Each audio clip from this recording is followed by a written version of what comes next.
पैदा न किया तो मां कायनात के पैदा न किया। उन्हीं पैगंबर अलैहिस्सलाम का पूछा कर मुझा महबूब मोहम्मद करीम तमाम परेशान था नजर आयो। अल्लाह साईं तवां जे कलाम के भी बुधो, साईं तुझे सहाबा जे अर्ज के भी बुधो। मुझा महबूब जे तू प्यारो आ त तुझा यार भी प्यारा, मुझा महबूब जे तू प्यारो आ त तुझा सहाबा भी प्यारा है, तू प्यारो आ त तुझा उम्मती भी प्यारा है। सब नबियन के उम्मत उन नबियन जी उम्मत में सब नबियन मां चूंडे चूंडे जेका शान ईमान मकाम वारी उम्मत ही तो के अता फरमाए। उम्मत भी चूंडे दी माए, किताबन में किताब भी चूंडे दिनो माए, काबन में किबलन में काबो भी चूंडे दिनो माए, दीनन मां भी अध्ययन अध्ययन मां भी दीन चूंडे दिनो माए। मुझा महबूब मोहम्मद सहाबा किराम बिन नबी के भी मिलिया पर जेके तो के मिलिया अल्लाह से फरमाए उलाइका हिज़्बुल्लाह। मुझा मोहम्मद ये तुझा सिपाही ना नहीं, मां रब जा सिपाही थी। मा अल्लाह ऐलान तो क्या रज़ी अल्लाह अन्हु व रज़ू अन्हु, मा अल्लाह इन्हनि खां राज़ी ये मुखा राज़ी। उलाइका ला हुदम मिर रब्बिहिम व उलाइका हुमुल मुफ़्लिहून।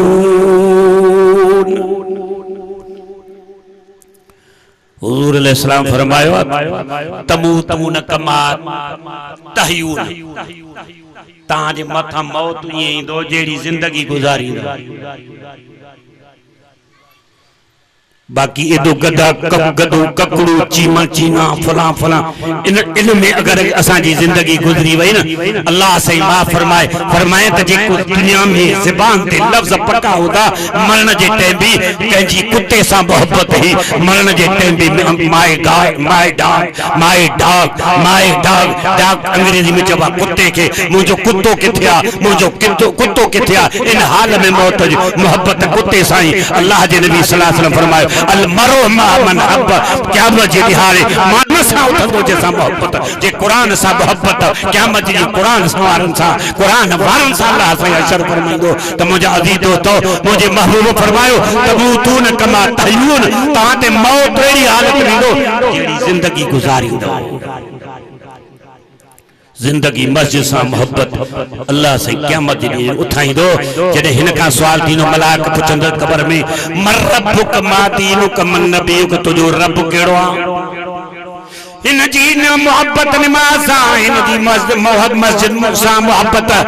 मलाइकन के चवंदो उनी उसली सलात अलअसर परे हटो मुझी असर जी नमाज कज़ा थी थे दऊनी उसली सलात अलअसर दऊनी उसली सलात अलअसर छड़ियो हटो। उनके ये महसूस थी वो जी मगरिब जो टाइम दाखिल थे मुझी असर जी नमाज रहल जे तो दऊनी उसली सलात अलअसर परे हटो मुझी असर जी नमाज कज़ा थी थे। अल्लाह जा फरिश्ता चवंदा ओ रब जा बना तो के खबर कोने तू जान छड़े कब्र में पहुंची आ। पर मलाइकन जी हिक भी कोन तो बुधे रब रे मलाइकन ताबानो एड़ो दिनो थी अल्लाह असा सवाल था क्यों तुझो रब केड़ो तुझो दीन केड़ो तुझो नबी चवन था छड़ो चे तो छड़ो बाकी नमाज पढ़ो मुझी नमाज कज़ा थी थे। रब खुश थी करे थे तो जेको नमाज ला चवे तो तवा के तिनी सवालन जा जवाब मिली जे करें तमा शऊर समझ रखंदा जो त मुझा अजीजो तो जे मोहब्बत नमाज सा थी अल्लाह तबारक व तआला ता के असा के कब्र में भी नमाज हुजूर सा मोहब्बत थी ये दरी खिड़की खोला देखी वनी बेकारी वेंदी छा हल तारिफ हाज़र रजुल इन मानू के सुनाने तो वो चवंदो हाओ आजा महबूब मोहम्मद सल्लल्लाहु अलैहि वसल्लम योई तो मुझो दिल पर मोहम्मद करीम सुबह जो जते दुरूद पढ़ो शाम जो जैते सलादों पढ़ दो मां इस तई सुमंदो न जेते पजे दिल पर मोहम्मद ते दुरूद न पढ़ंदो। मर रब्बुक तुझो रब केरा सवाल जा जवाब नहीं दे न कुरान सेखारी नहीं दी ये कुरान सामो खुली दो इन्नल लज़ीन क़ालू रब्बुना अल्लाह सुम्मा इस्तक़ामू अल्लाह जो कुरान जो इन्नल लज़ीन क़ालू रब्बुना अल्लाह जे दुनिया में विर्द कयो तो मुझो रब अल्लाह वा मुझो पालनहार अल्लाह वा इज्जत जिल्लत जो मालिक अल्लाह वा बीमारी सेहत जो मालिक हिकिड़ो अल्लाह हुआ मुझे रिज़्क़ रोज़ी जो मालिक हिकिड़ो अल्लाह हुआ इन ॻाल्हि ते पक्का थी बीठा मुजाज़ी तो ही लफ़्ज़ चो दो ओ मूंखां पुछा कयो छा पे पुछो अचे तुझो रब केरा अचे तो कुरान ॿुधायो चओ त मुंहिंजो रब अल्लाह मां दीन का तुझो दीन केड़ो आ तुझो मज़हब केड़ो आ हाणे हे चवण की ज़बान सिंधी जी ज़बान उर्दू जी ज़बान का सवाइ का ज़बान समझो कोन सवाल उठे पियो अरबी में अल्लाह जो कुरान खुली वेंदो फरमाए तो रज़ीतु लकुमुल इस्लाम दीना रब फरमाए मां चूंडे में चूंडे तव्हां के दीन इस्लाम अता कयो दीनन में दीन इस्लाम तव्हां के चूंडे दिनो हाणे हे शख़्स जो दो पुछो मलाको छा पे पुछो ॿियो सवाल चवनि था तुझो दीन कहिड़ो आहे चए क़ुरान जो चवे तुझो रज़ीतु लकुमुल इस्लाम दीना असां तव्हांजा इस्लाम के दीन करे चूंडियोसीं मुंहिंजो दीन मुंहिंजो मज़हब इस्लाम आहे टियों सवाल थींदो मन नबी तुझो नबी केरा अल्लाह जो कुरान जवाब ॾींदो चए तो चवे ने मुहम्मदुर रसूलुल्लाह वल्लज़ीन माहू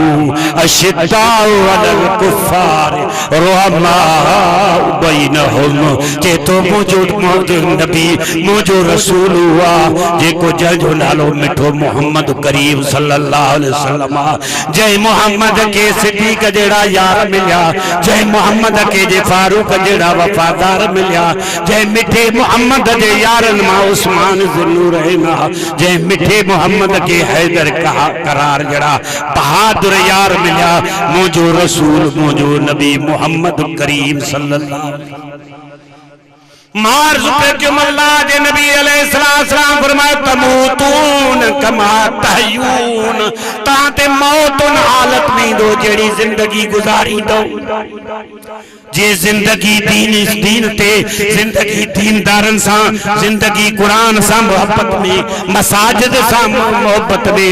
अल्लाह जे नबी फरमायो जने ता जे मथा मौत इंदो त अल्लाह ताजी ज़बान ते कलमा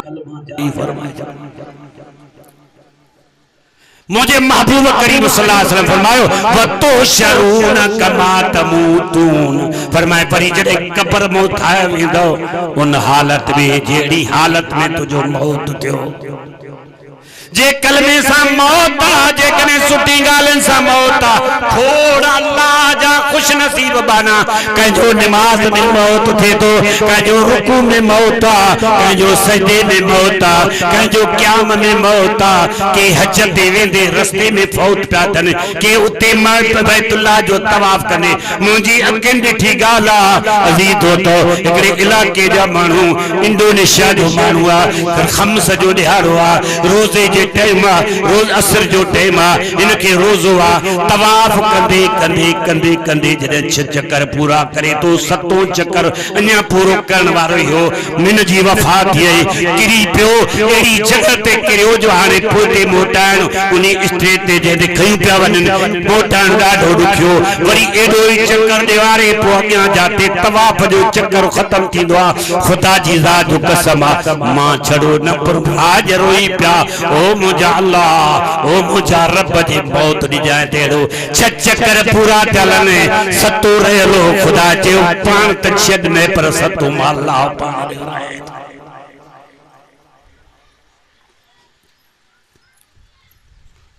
कजो बैतुल्लाह में मौत होते कजो रोज़े रसूलुल्लाह में मौत है कजो मस्जिद में मौत जो मैदान जहाद में शहादत जो मौत पियो थींदो आहे मुंहिंजा थी दो तो केतिरा वीचारा बेडोही काफरन ज़ालिमन फासिकन मुनाफिकन मुशरिकन जी 18 बेडोही ख़बर भी कोने। अल्लाह जे नबी अलैहिस्सलातु वस्सलाम फरमायो अल कातिल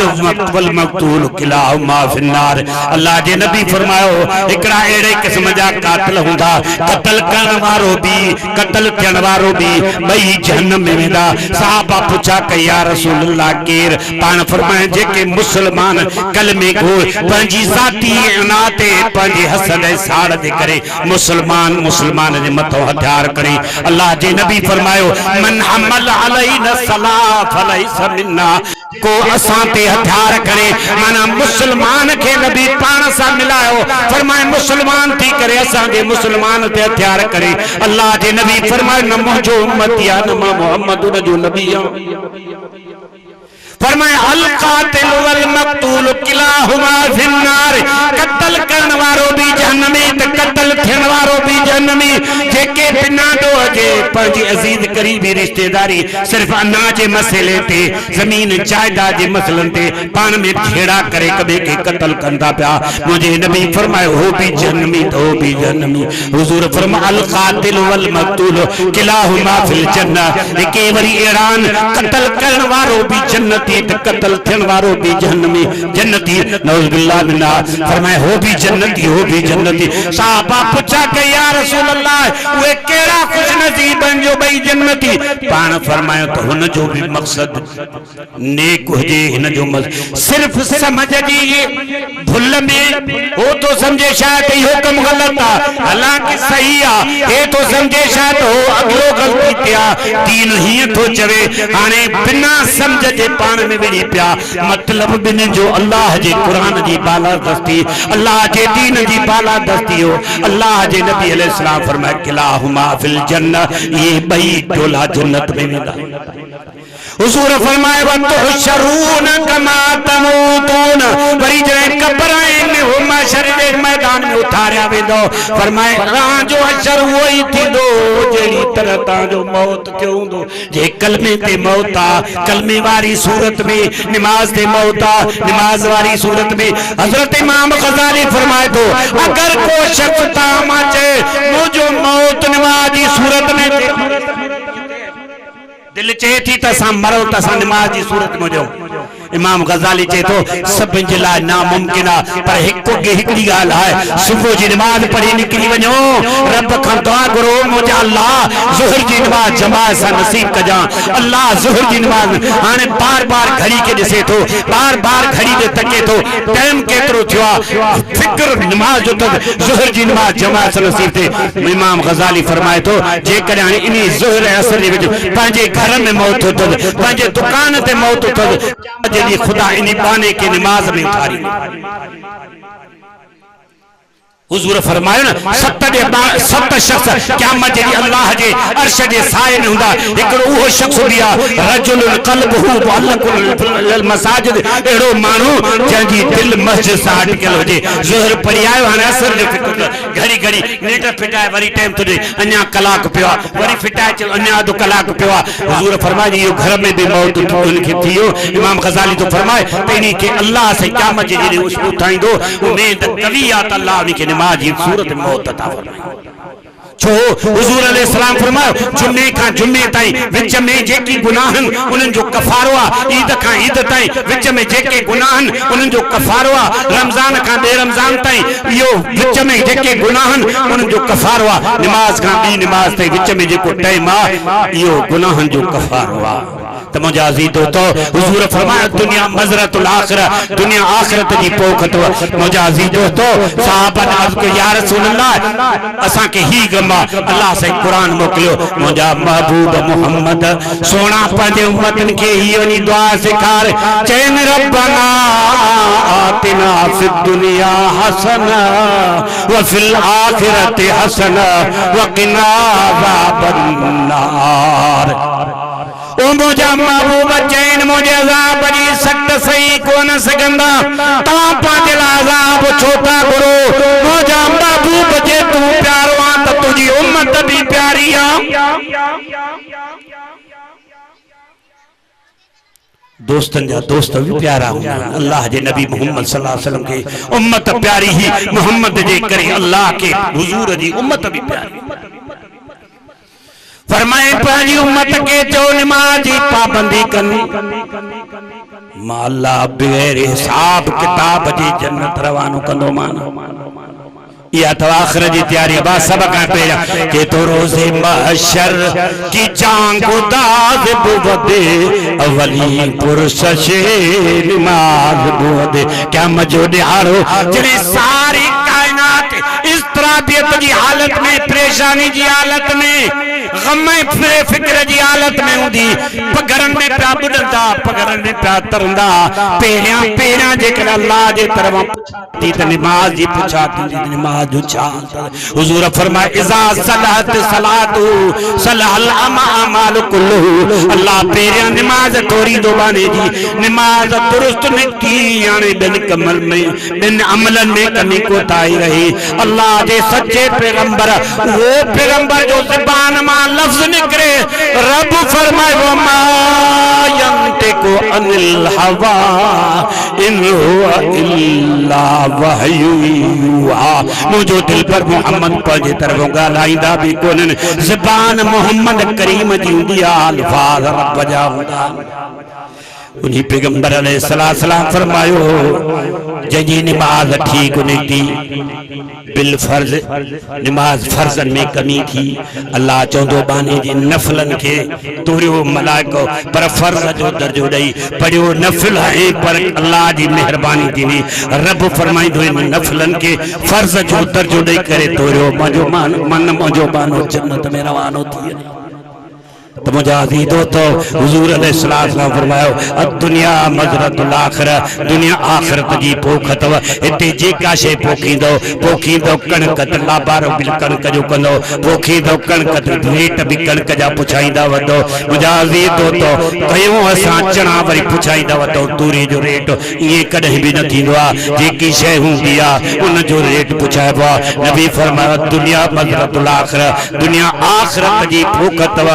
अल्लाह जी नबी सल्लल्लाहु अलैहि वसल्लम फरमायो मुझे को शख्स इन दुनिया में नेक अमल करे तो अल्लाह उनके नेकी दे फमन यअमल मिस्काल ज़र्रतिन खैरन यरा व मन यअमल मिस्काल ज़र्रतिन शर्रन यरा अल्लाह चे तो वारी जे बारीक दाने जेतरी भी नेकी कयूं दे मां अल्लाह उनके वधाए चढ़ाए ओहद पहाड़ जदो कनुम यमहकुल्लाहु रिबा व युरबि सदकात व्याज के खुदा घटाए तो अल्लाह चे तो नेकिन के मां अल्लाह पालींदो जी ता कुर्बानी जिला काबा पालींदा हो जे कुर्बानी जिला जानवर पालींदा हो ता पान भुख ते रही उन्हनि के खाराईंदा हो चवंदा बच्चन जी रोज़ी आ मुजाजी तो रब तबारक व तआला भी ये शौक है मोहब्बत प्यार सा जी नेकिन के पाले तो दिनी हिकड़ी अद खार कजे अल्लाह जे नबी फरमाए इत्तकुन्नार वलो बिशक तमरा फरमाए जहन्नम जी बाग का बचो तो बचो बचनो तो बचो बचनो तो बचो सहाबा पूछा कैसे किए बचो फरमाए असदक़तु तरदुल बला फरमाए त जे करे सदको कंदो मुसीबतन के टारींदो आखिरत जी मंजिल आसान थी पंदा मुझे महबूब सल्लल्लाहु अलैहि वसल्लम फरमायो ये हुजूर अलैहिस्सलाम फरमायो फरमाए तकुन्नार वलो बिशक तमरा जन्म जी बाग के पान के बचायो कुछ भी न थव खजी दियो हिकड़ी खार के चार हिस्सा कयो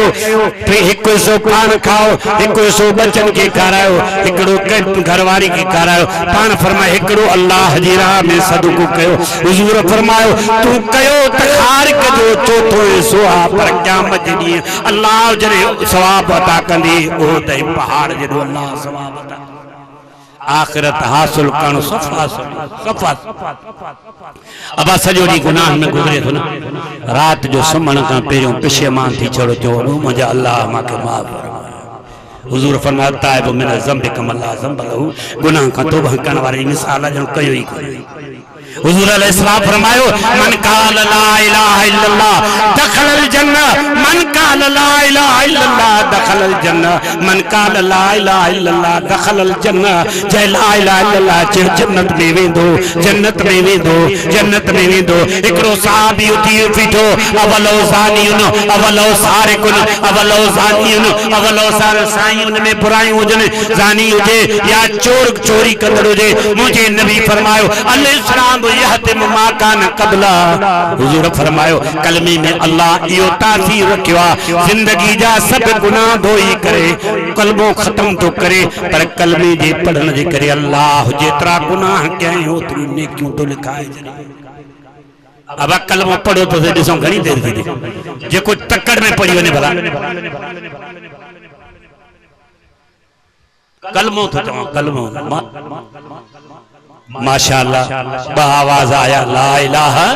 इल्लल्लाह मुहम्मद रसूलुल्लाह सल्लल्लाहु अलैहि वसल्लम अल्लाह जे ने फरमायो पूरी रूह ज़मीन गुनाहन सां भरियल हुजे आसमान ताईं गुनाह एतरे कदर गुनाह जो वारी जा जरा घट तुजा गुनाह मथे समझ जी छब जा दाना घट तुजा गुनाह मथे मुझे महबूब फरमायो सिद्क दिल सां जे हिकड़ो मर्तबो कलमो पढ़ियो कलमे जे सदके अल्लाह गुनाह त माफ तो करे पर माने के अल्लाह उन गुनाह जी जगह ते नेक लिखा इन करे रात जो सुमण का पहिरियां कलमो पढ़ी पढ़जे समझे तौबा इस्तिगफार करे कजे कैलन गुनाहन ते तौबा कजे उन ते निदामत कजे अल्लाह का आइंदा जेका है रब तबारक व तआला का तौफीक घुरे अल्लाह मुके सही राह ते हलण जी तौफीक अता फरमा त मुजा अजीज दोस्तों फिक्र आखिरत आयो हुजूर अलैहिस्सलातु वस्सलाम फरमायो इन्नल अमाल बिल खवातीम अमल जो दारो मदार इख्तिताम ते आखिरी अमल केड़ोस आखिरी अमल केड़ोस जेको ज़बान ते आखिरी अमल जेकर इस्लाम ए दीन जो इन ते मौत अची वई सीधा जन्नत में जेकर अल्लाह से माफ फरमाए को कलमो कुफ्र जो निकरी तो पो ॾाढो ॾुखियो टाइम आहे दुआ है अल्लाह तबारक व तआला साईं मोहम्मद हसनार साहब अब्दुल गनी साहब ए साईं हाजी गुलाम हुसैन साहब ए ॿिया जेके उन्हनि जा साथी जन जन हिन में हिसो वरितो आहे कहिड़नि जा नाला खणी कहिड़ा अल्लाह जी ज़ात जंहिंजे त करे जंहिंजी नीयत सां तव्हां कयो आहे उहो तव्हांजे इन दिलनि जे अमलनि खे ॾिसे थो अल्लाह सभिनी खे इन जो अजर अता फरमाए सभिनी जंहिं ख़ैरात जी निस्बत सां ख़ैरात में सो वरितो आहे अल्लाह उन जे मरहूमनि जी मग़फ़िरत फरमाए अल्लाह तबारक व तआला उन जी क़ब्रनि खे जन्नत जे बाग़नि में बाग़ बणाए बे औलादनि खे अल्लाह नेक साल औलाद अता फरमाए अल्लाह तबारक व तआला रिश्तनि में जेके रुकावटूं उन्हनि खे दूर फरमाए अल्लाह पाण में एको मोहब्बत नसीब फरमाए असांजे सिंध जा माएनाज़ ख़तीब आलिम बाअमल हज़रत हाफ़िज़ गुलाम मुस्तफ़ा ॿोड़ो साहब जेके कंहिं तारुफ़ जा मोहताज कोन्हनि उहे पुतलनि इंशाअल्लाह उन्हनि जो ईमान अफ़ो ख़िताब थींदो दुआ है अल्लाह तबारक व तआला जेकी मां टूटा फूटा अल्फाज थिया अल्लाह तबारक व तआला शमूर अमल करण जी तौफ़ीक़ अता फरमाए मौज़ू तमामु ॾिघो आख़िरत जो हक़ीक़त जे लिहाज़ सां मां खां वधीक इंशाअल्लाह असांजा आलिम इन ते वधीक रोशनी विझंदा उन्वानी जलसे जो इहो आहे मरण खां पहिरियां मूतू क़ब्ल अन तमूतू मौत खां पहिरियों मौत जी तैयारी कयो मूतू मौत रोज सॾ करे थो ओ अनल मौत लज़ी उफ़र्रिक़ु बैनल मर्इ व ज़ौजे मां उहो मौत हां जेको ज़ाल ऐं मुड़स जे विच में जुदाई विझंदो आहे अनल मौत लज़ी उफ़र्रिक़ु बैनल अख़ि वल उख़्ति मां उहो मौत हां जेको भाउ ऐं भेण जे विच में जुदाई विधो आहे अन मौत लज़ी उफ़र्रिक़ु बैनल अहबाब मां उहो मौत हां जेको दोस्तनि जे विच में जेको आहे जुदाई विधो आहे मां उहो मौत हां जेको घरनि खे वैरान कंदो हां कब्रिस्ताननि खे आबाद कंदो हां रोज़ानो मौत सॾे करे हो चवे थो पियो मुंहिंजा अज़ीज़ दोस्तो इन करे असांखे मौत खां पहिरियां मौत जी तयारी मौत सभिनि ते ईंदो कहिड़ी हालत में अचे उहो इहो आहे क़ुर चए थो वला तमूतुन्ना इल्ला व अंतुम मुस्लिमून जॾहिं मरो मरो मरो अल्लाह चए थो मौत ज़रूर ईंदो पर जॾहिं मरो त मुस्लमान थी करे मरो अल्लाह अर्श ते ख़ुशि मुहम्मद रोज़े में ख़ुशि व आख़िर दावाना अनिल हम्दुलिल्लाह रब्बिल आलमीन।